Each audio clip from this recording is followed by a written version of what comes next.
The Sandy and Toddcast is a Mindgarden Media podcast in association with Screw You, Todd Productions. Broadcasting from two very different yet magical places not found on any map. Get ready to discuss the strange, weird, ghostly, crazy, spooky, and odd things that take place around us each and every day. All while having a little bit of fun. This is the Sandy and Toddcast. It is the Sandy and Toddcast. It's season 14, episode 7, and she is Sandy. And he is Todd. And here we go. When we're finally back. It's been weird, you know. I was sick. You weren't feeling right. So we took some time off. And then I did the bonus episode with Dave last week. Yeah, that was nice. That was fun. He doesn't mind. He plays well with, you know, well, plays along well. I mean, his whole life is kind of just playing along, you know? So whatever funny. Sandy wants to do, I'll do. He's so funny. I don't know what I'd ever do without him because he goes along with all of my harebrained ideas and with a smirk and a smile and just goes along with me. So, but it was actually really interesting because we talked about a few things, and I wanted to bring this up with you, Todd, because you and I have mentioned the Amityville Horror House numerous times over the years. And Tony, there was an article that I found. It was actually from like last November, I think. And Tony Spera, who is a relative, I think the nephew of the Warrens, Ed and Lorraine Warren, he runs essentially the Warren conglomerate now. Yeah. Seekers of the Paranormal, all that kind of stuff. And which, by the way, this is how wonderful Dave is. I told Dave I'd like to go to the next Warren's Paracon. Last year, it was at the end of September in Gettysburg, and I don't know if they're having one this year or where they're having it. Many years it's been going on at Foxwoods. I think it was, which one was it? Mohegan Sun in Uncasville, Connecticut, which is about a 4-hour drive from us, so not that bad. But last year was Gettysburg, and who knows, maybe this year will be Gettysburg. It's in the fall. And I looked at him a couple of weeks ago and I said, you know, I know that we're meeting Todd in Gettysburg in June, but how would you feel about going down to Gettysburg in the fall for a long weekend? He's like, okay. And I'm like, I love you so much, Dave. I mean, it's not like we're only going a couple hours down the road. We're going like almost 6 hours down the road when all is said and done. And so I just thought, you know, to come down there and sit there with Spike while I go off to a Paracon for a day and a half. And then, you know, he's pretty wonderful. So I just thought that was kind of a great story. Hashtag poor Dave. That never changes. Poor Dave. But he plays along well. He's a good sport. And he knows how much it means to me. You know, he's immersed himself into this life just almost as much as I have. So anyway, so back to the house. In the article, Tony Spera said that he would not be surprised if the house still was quote unquote haunted, even though, despite the fact that one set of owners has owned the house for 28 years and says there's absolutely no activity. I think there was two other owners who said there was no activity. They talked to a neighbor who said that she doesn't like the house. She wouldn't go near the house, which she did go in for an estate sale once years ago and wouldn't go all the way into the house, would just go into the beginning of the house. So she doesn't know. She said she told a cute little story about how one set of previous owners had kids and they would play on the lawn, and she wondered how people could live in that house with kids. And so I feel, and I kind of told this to Dave last week, I kind of feel like, of course, I really believe that something happened in this house. And I do believe that George Lutz did have quite a bit to do with what happened in this house. But I do believe that what happened in the house prior to the Lutzes also was, I don't know if it was invited, but maybe subconsciously, unconsciously invited to rear its ugly head. I do think that there was something there, and I do believe that it can lurk, and I do believe it can wait. And one thing that I've learned from all of my research over the years, or listening to people talk about this, is that a lot of times it really needs to be invited, and we don't necessarily have to say, come on in. All we have to do is leave ourselves open to it, and that sort of gives it the okay.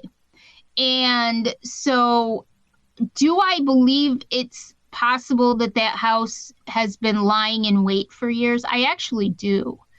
I do believe Christopher Quarantino when he says that that house, all of the things that happened to him and his parents and his siblings in that house. Now, what happened to them in the house is separate from what you see in the movie. Just like the Conjuring series, Andrea Perron will tell you over and over again that the things that happened in their house, in the Conjuring house, were bad things. But the movies Hollywood likes to take on its own storyline with a lot of this stuff. That's why you see movies that say based on true events, based on things, because they like to give it, much more drama and craziness and chaos than what actually happened. But I do believe that something happened in that house. And I'm just curious what do you think, does your thought process lie along the same lines as my thought process, or do you think something different? I feel like there's something waiting to be invited to show up again in that house. I think that my thought process on the Amityville house is very much like the thought process I have on all locations. Mm-hmm. Whether they're new or old builds, if it's a building that's been there forever or it's been several things over the years, I really feel that everything has something, and it depends on who's there. I think that the Perron family and the energy of the people who lived in that house during the Conjuring time had a lot to do with what happened there. I feel like the DeFeo family, right, and also the Lutz family, because of the makeup of the family and the energies that were created in those situations, that allowed whatever happened in that house to happen.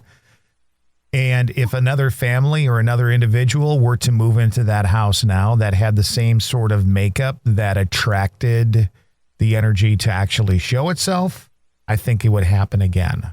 So, I agree. I think it's just like people who investigate. You can have a group of people go in and investigate a location and get crazy stuff. And then you can have a group go in and get mediocre stuff. And then you can have a group go in and never encounter a thing. So 150%. I really agree with you on that. And that it is kind of along the lines of what I think. It's some people tend to be more of a conduit, more of an attractant.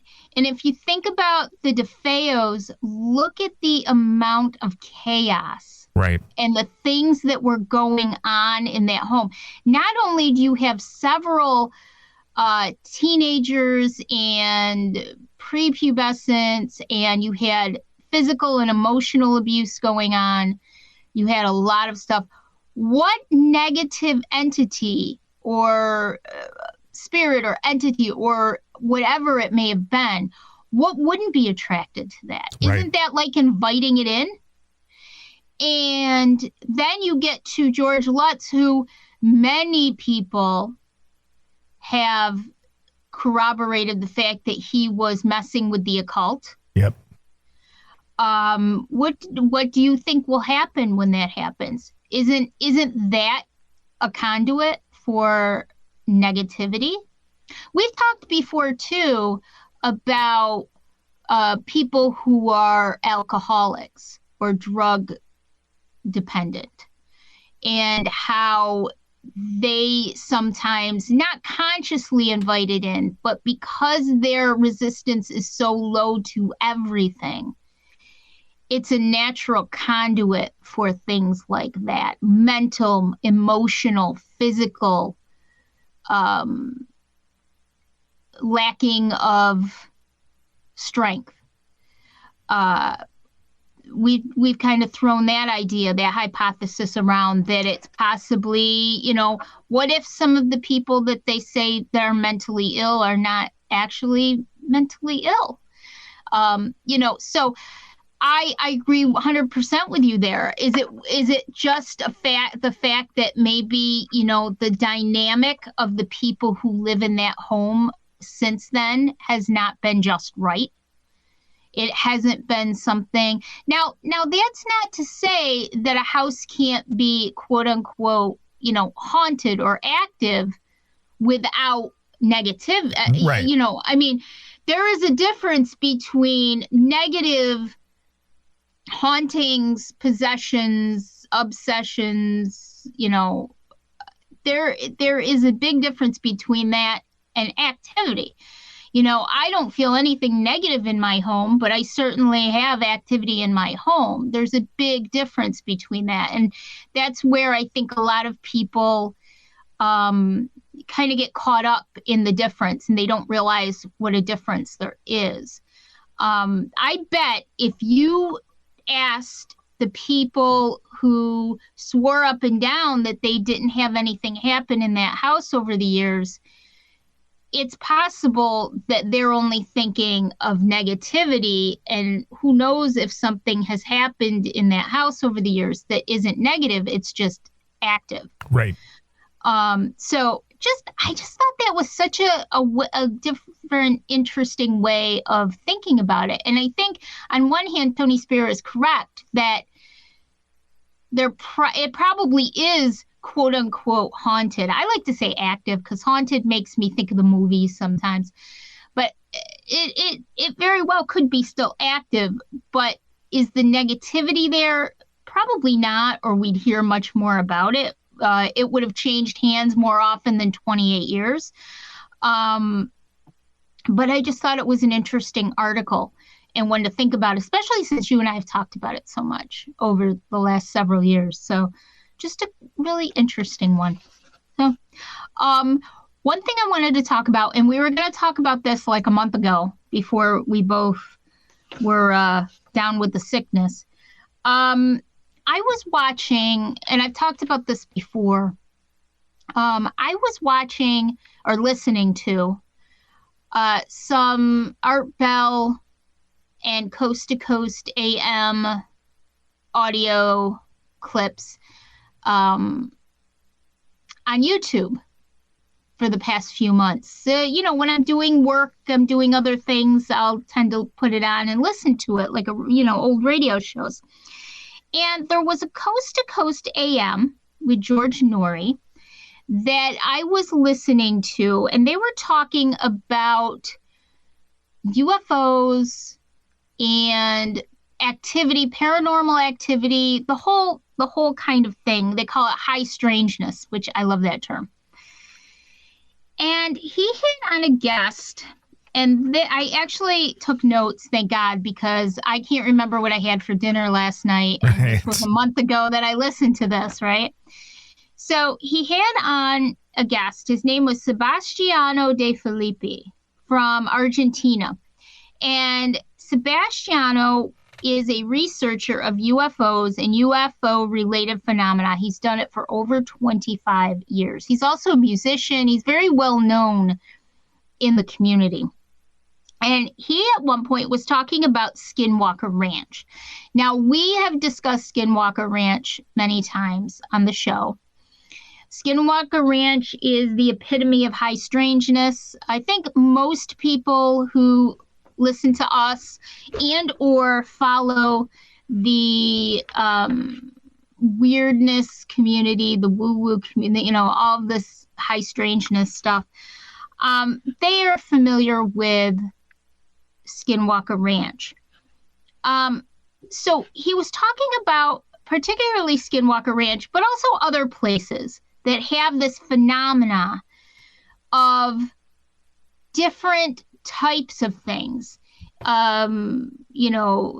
Bigfoot-looking creatures, animals on the ranch being moved from one place to another, locked up in pens when nobody was there, a giant wolf coming out and coming towards people, being shot and it not even, being affected by it. UFOs are always seen over the ranch, all kinds of different activity. Everything you can imagine, every cryptid, everything you can possibly imagine has been seen on Skinwalker Ranch over the years. And he says that these phenomena seem to be intelligent, and it picks and chooses when it wants us to see it, but it doesn't necessarily like to be filmed or recorded as evidence. And he feels that he wonders if there are things that we're not able. Now, this is a great point, and this is something you got to think about for a second. So I want everybody to listen to this. I'm going to read it as I wrote it and think about this, because the more I thought about it, the more it made perfect sense to me. So all of the phenomena, imagine Bigfoot, imagine all of these creatures that seem to show themselves, but were never able to actually document well, right? Even the UFOs, we can see things streaking through the sky, but we're never necessarily able to see for sure, for real, what these things are. There's been many theories over the years that Bigfoot comes and goes through portals, right?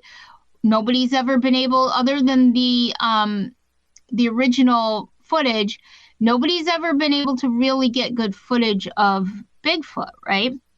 So he says he wonders if there are things that we are not able to understand, but we can see. So we're seeing them, but we don't understand them well enough to be able to make sense of them. He likens it to a dog. For example, a dog can see a cell phone, but a dog has no concept of what a cell phone actually is or what it does.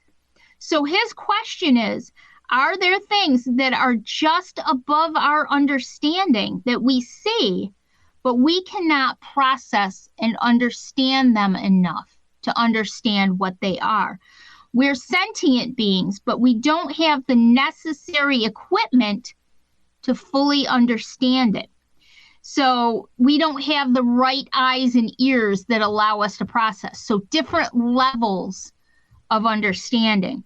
Is that why we've never been able to solve these mysteries? Because essentially, we are the plants and the phenomena are the Homo sapiens to the plants. Different levels of life and understanding. So where we think that we are the kings, we are the gods of the earth because we are the sentient beings. We are the ones that understand everything. We lord over the plants because they're not quote unquote sentient beings. Are we really the plants in this case? And this phenomena is the Homo sapien, is the human being in this case. Isn't that wild? My brain just went. I know. That's why I had to write it down. Because I'm like, if you think about it, one time I heard somebody relate it sort of like this. When you see ants on the sidewalk, the ants have no knowledge that we exist. In their world, they're just walking around the sidewalk doing their thing. And along comes our foot and steps on them and squishes them. They didn't see it coming. because they're not even aware that we exist. They don't understand us. They don't have that level of understanding that anything exists outside their world. So are we the ants to some of these beings? Are we, we know something exists in this case, but we don't even understand what it is. It's a level above us. Or 12 levels above us, or 100 levels above us. And so is that why we've never been able to figure this out for sure? What is this? Are they just smarter than us? Are they just better than us at what is happening? Are we actually not top tier? Are we lower level in this whole game? And I thought that was an interesting way of looking at it. Something I've never really thought of before. And then another point that he made with regards to phenomena, he calls it phenomena, being intelligent and choosing how to appear. Huh? You went phenomena, and I went. Okay, thanks, Todd. Yeah. That's going to be in my head all day now. So another point he made with regards to the phenomena being intelligent and choosing how to appear to us. In different religions, the same God may appear differently. For example, the Virgin Mary may appear to Catholics as a white woman, or your stereotypical Mary, but to some from a different culture, it may be a different ethnicity.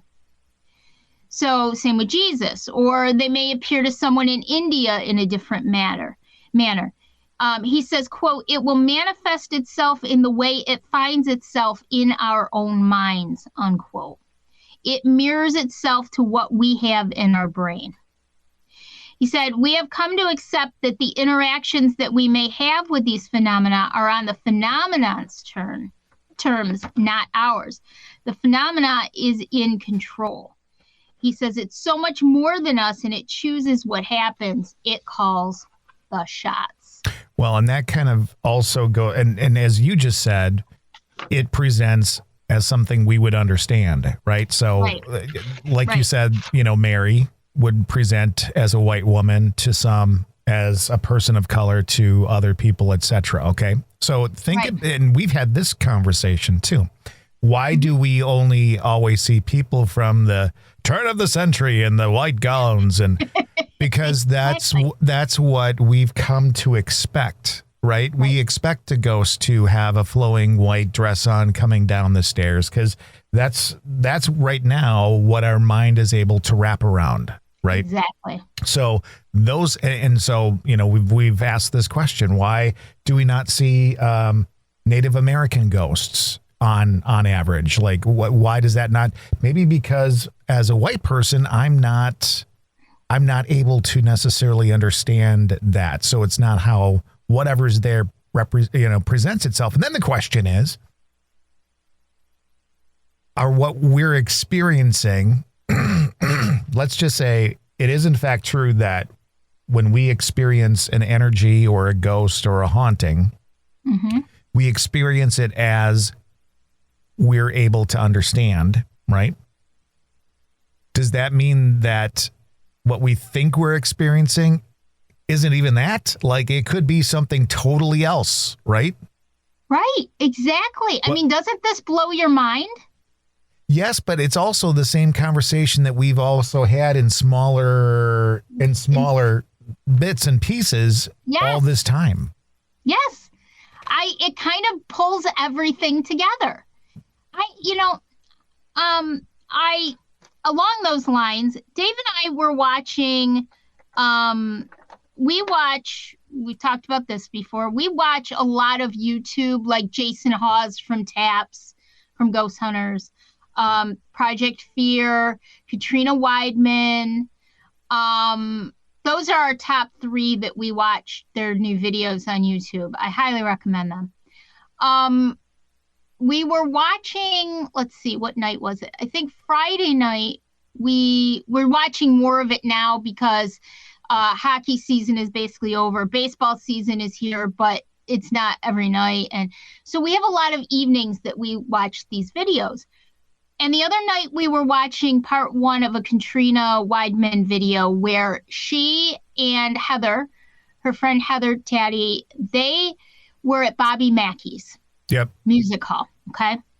Before it's been torn down now, they're going to rebuild because the building was just it was dangerous. And so they tore it down and they're supposedly going to put up a new one. So they were there the night before it got torn down. And in both shows, the kind of theme came up of, and then last night we watched the Jason Hawes. They were at the S.K. Pierce Mansion in, I think it's Gardner, Massachusetts. And both were excellent videos. But the recurring theme seems to be that people decide themselves, and we saw this at not Ohio State Reform, Madison Seminary in Ohio, because Katrina and Heather were there last video. This recurring theme that people assume who these spirits are. Right. And I love that they talk to the people who either do the tours there or they've had the experiences there. But one thing that really kind of gets at me is when they say, well, this is where the little girl named Bella is always seen or interacted with. We know her name is Bella. And I've just made that name up. And I think to myself, how do you know that? How do you know? I can go into a place and get a name, and I do that constantly, but that doesn't necessarily mean that I'm always correct.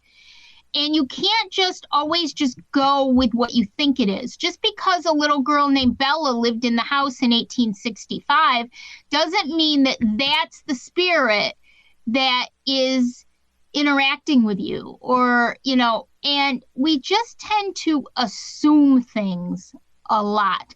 I will never go into a location and just, whether or not it's on the psychic side or just the investigator side, and just automatically assume that that's what's going on until I've really done spent some time there and really, I've talked to a few children,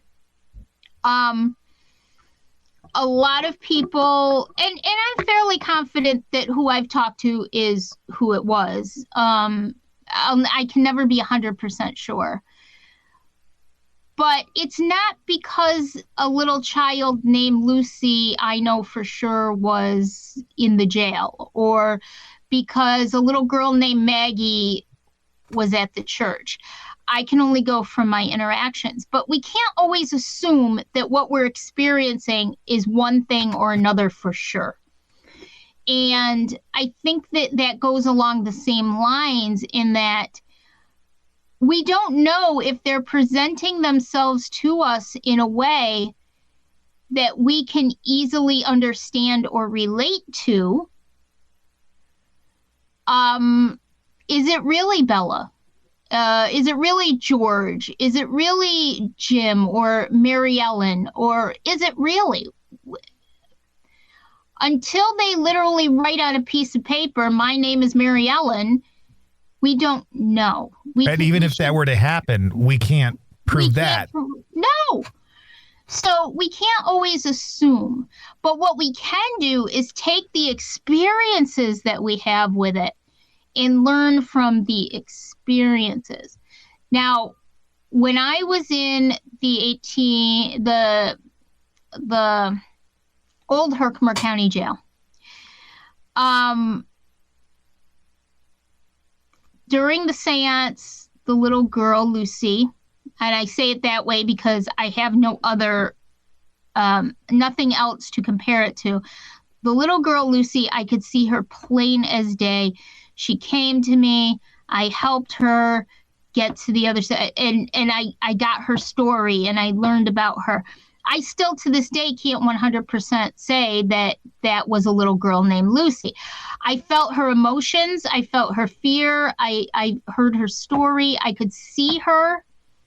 She gave me her name, but I still can't 100% say, oh my God, that was Lucy. Now, when I went back a few months later, there was nothing. There was no Lucy there, which makes me hope that I helped her. If it was indeed a young girl who was terrified, I helped her. But I learned from that experience, and that is more important to me than actually it being a little girl named Lucy, if that makes sense. If it was an adult male or female who came to me and basically said, I'm terrified, I need help, I would have helped them as well. But I can't 100% say who it was. I can only say how they present themselves to me, if that makes sense. So it just kind of irritates me when people assume a lot of things because there's so much that we don't know. But I will also give some people a little credit in that as humans, when we do try to understand something, we try to take it in as best we can and have to use our own experiences and what we do know to sometimes make some sort of conclusion. Sure. But to think that we know is the issue. It's not that we take what happened and humanize it, right? It's okay that we do that because it's really, we don't understand what animals go through. We don't understand what other living beings go through. We only kind of understand our own existence. We don't even know what another human being has gone through and what their emotions are like. We only know us. So as we try to understand things, we sometimes have to put it in perspective for ourselves so that we can somehow try to figure it out. But it's just the knowledge that these may be your beliefs, but they may not be 100% on the mark as far as answers and stuff like that. That's the part that I just wish we would understand. Even the big ghost shows who've gone out, I'm glad that they're starting to say these things now instead of saying, well, this is haunted and was probably I don't know. You don't really see, and to your point, you don't really see even these big shows say, we know that it's inhabited by this, and this. Now, I can tell you, I got this name, and when I would say this name, I got this name before the investigation, and then whatever I would say, whenever I would say that name, there would be a reaction. Okay, that's interesting. But I can never tell somebody 100% that the impressions that I got and what's going on are actually 100%. I'm sure that it's very close to that if not what it is, but I can't tell you for sure. I don't like putting things in a box. I don't like saying this is what this is because there's so many things that we experience in life in general, not even paranormal, that we don't understand.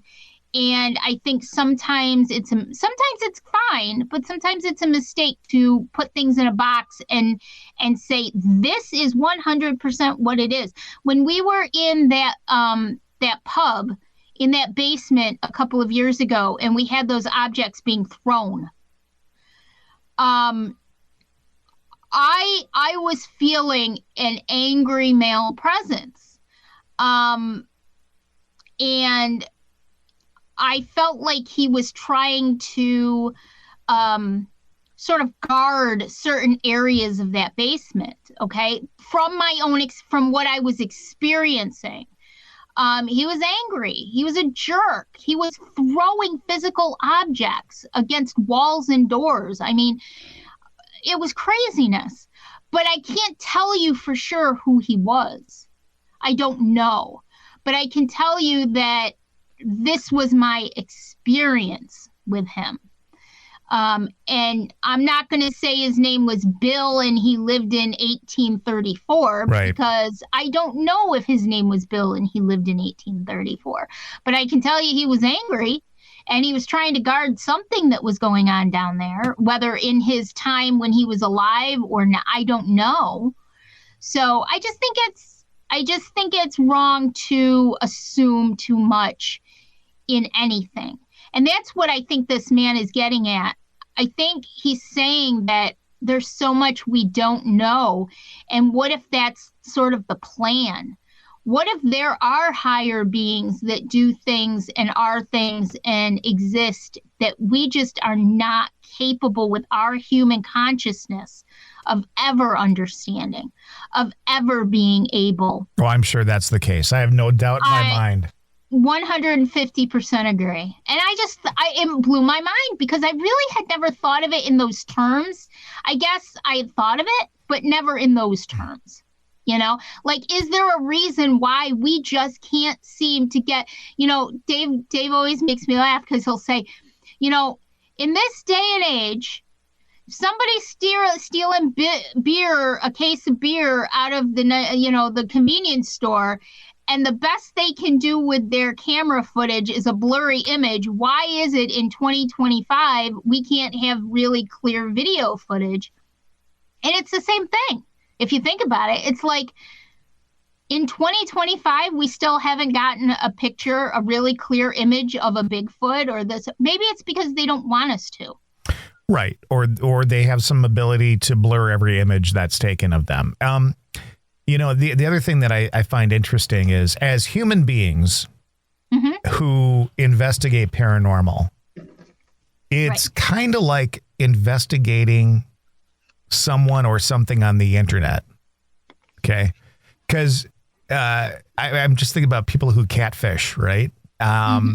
People think that these individuals are real people and they are doing real things, and turns out, they think they're talking to a woman and it's a guy in his 60s trying to make some money. It's like, you wonder if, like, even in the paranormal world, if there's not a little catfishing going on sometimes. Like, sure. Like a group of people get together that are dead, and they're like, okay, so the story of this place is some little girl named Sally fell to her death here, and so when we haunt, let's haunt with that in mind, and so they're the ones that, move the little dress in the house. Or, I'm just saying, like. But it makes sense. Yeah, we just don't know. We don't know. It makes sense. Okay. So someone I know who shall remain nameless, messaged me the other night and essentially asked me, they just started a job overnight. All right. And it's near a cemetery. Yep. And they wanted to know how they should handle activity. What do you do? So my first thing is, I always tell people 99.9% of it is not anything negative. And then I tell you that there's two types. There's residual and there's intelligent. And don't forget that when we pass, now this is my understanding of it. This is not necessarily the 100% truth. This is just my understanding of it. When we pass, we do keep some of our consciousness. Whether we pass on to heaven or wherever your particular belief system takes you, I do believe that we keep a percentage of our consciousness. And that's why people get visited by loved ones and relatives and people they never even met, aka hauntings or activity in homes or any location. So to your point, is it possible that they are doing that? Of course it is. I've heard of spirits who are kind of, they like to play tricks and they like to, sure, why not? Right? And so, Todd, I just think there's so much we don't know, and we can only learn from our own experiences. I tell people all the time, I'm like, tell them, set your boundaries. Tell them, look, this is how it's going to be. I expect this, this, and this from you, and you can expect this, this, and this from me. Respect goes both ways. One of my dear friends and one of our followers, Chris. So we're coming up on the year anniversary of my mother's passing, and that'll be May 31st. And our friend and listener, Chris, has messages me from time to time, and we talk about all things paranormal and spiritual.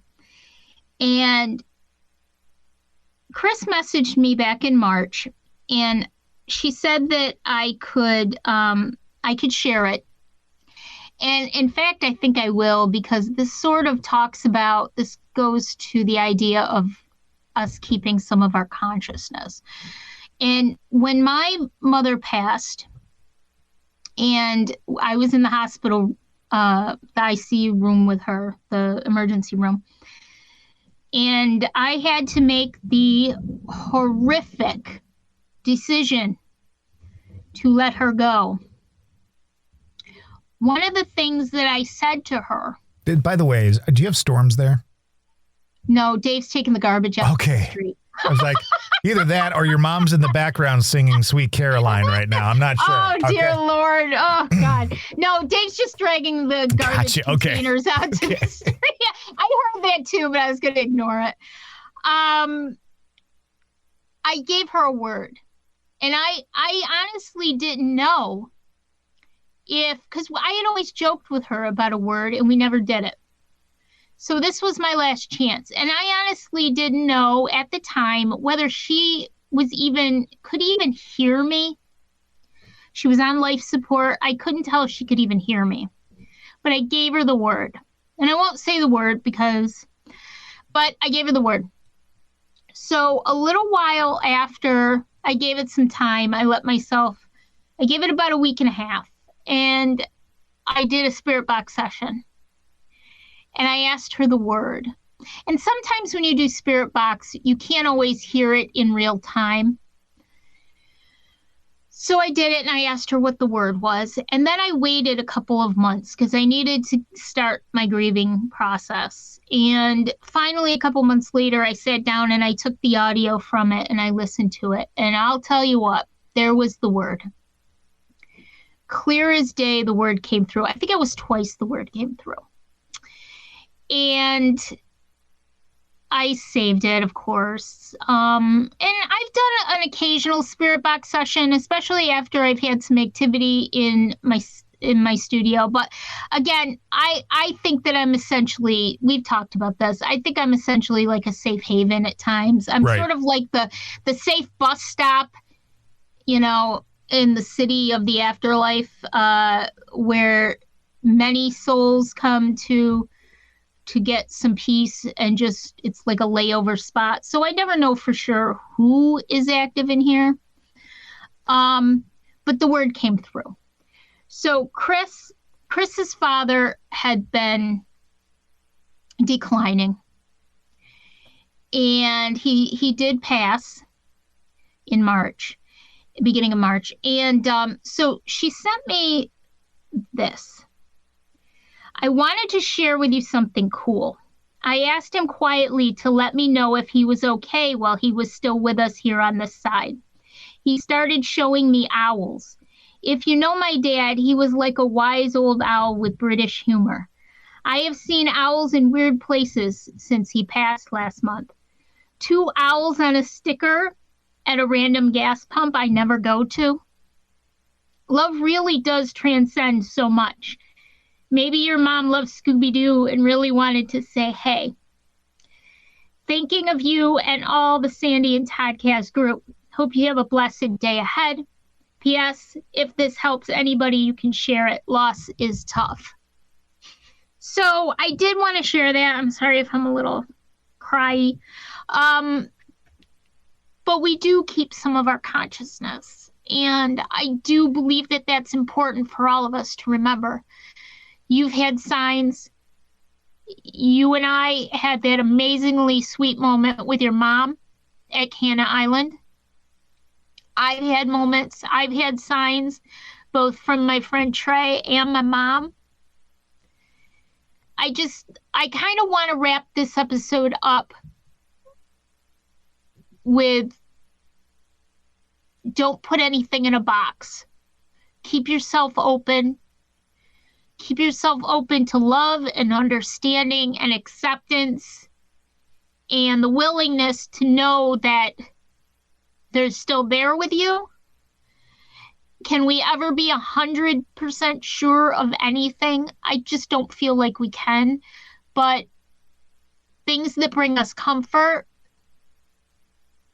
are 100% wonderful and amazing. And we should let ourselves be open to it. Love it. Yeah. So keep your mind open and your mouth shut. Your mouth shut. And just think about, that guy's thoughts just really made me think more about what's going on here, Love it. So, all right. Sounds good. I guess we've got one more episode in this season, maybe a bonus episode, and then we're going to try and do a bunch of episodes when we're in Gettysburg and maybe do a whole season from there. So. Yay! And we'll do some lives. We'll have some fun with it. We'll do a whole bunch of stuff from, we're going to Devil's Den, and we're going to Little Round Top and the wheat field and Saks. We're going all over the place. We're also going to we won't be able to do video and stuff from here, but we're going to do the Jenny Wade House and the Gettysburg Orphanage, which is immensely active and haunted. We're going to do tours, late night tours of those. So that should be a lot of fun. Cool. Looking forward to that. Looking forward to wrapping up this season number 14, and all that good stuff. I guess that's it. If you have any ideas of what you want us to ramble on and make no sense about, please feel free to contact us because, we love you. We listen. And until next time, we'll just say bye. Bye.